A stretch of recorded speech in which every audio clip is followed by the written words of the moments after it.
प्रेम धारा, जीवित वचन की धारा। शीर्षक यीशु का अनुग्रह और नया जीवन। प्रिय भाइयों और बहनों, आज का संदेश यूहन्ना के सुसमाचार 8वां अध्याय पहले वचन से 11वें वचन पर आधारित है। यह घटना हमें दिखाती है कि यीशु केवल पाप को क्षमा ही नहीं करता, बल्कि मनुष्य को नया जीवन भी देता है।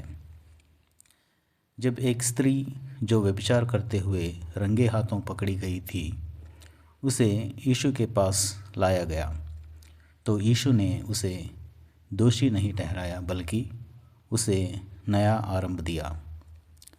व्यवस्था के अनुसार जो कोई भी व्यभिचार में पकड़ा जाता था, उसे पथराव करके मारने की आज्ञा थी। फरीसी और शास्त्री उस स्त्री को यीशु के सामने खड़ा करके बोले, मूसा की व्यवस्था के अनुसार इस स्त्री को पथराव द्वारा मारना चाहिए, तू क्या कहता है? तब यीशु ने उनसे कहा, तुम में से जो कोई बिना पाप के हो, वही सबसे पहला पत्थर मारे।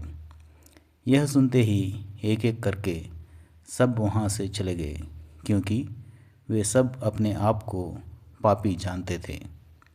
अंत में वहाँ केवल यीशु ही रह गया, वही एकमात्र व्यक्ति जो उसे दंड देने के योग्य था। फिर भी यीशु ने उसे पूछा, क्या किसी ने तुझ पर दोषी नहीं लगाया? उस स्त्री ने उत्तर दिया, प्रभु, किसी ने नहीं। तब यीशु ने कहा, मैं भी तुझे दोषी नहीं ठहराता, जा और आगे से पाप ना करना। प्रिय भाइयों और बहनों, क्या आप भी कभी इस स्त्री की तरह अपने आप को खोया हुआ, ठुकराया हुआ और निराश महसूस करते हैं? क्या आपको ऐसा लगता है कि अब कोई आशा नहीं, कोई पुनर्स्थापना नहीं और पाप से कोई छुटकारा नहीं? लूका रचित सुसमाचार 19वां अध्याय 10वां वचन में यीशु कहता है कि वो खोए हुओं को ढूंढने और उनका उद्धार करने आया है।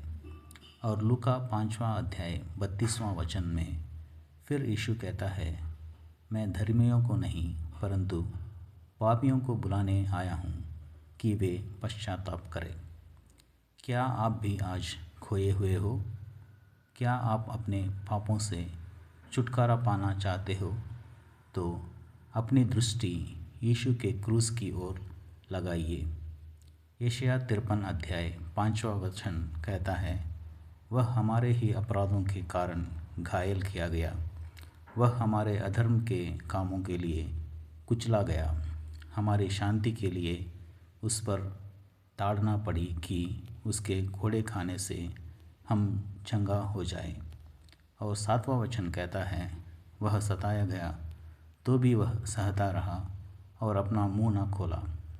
जिस प्रकार भेड़ वध होने के समय चुपचाप शांत रहती है, वैसे ही उसने भी अपना मुंह न खोला। प्रिय मित्र,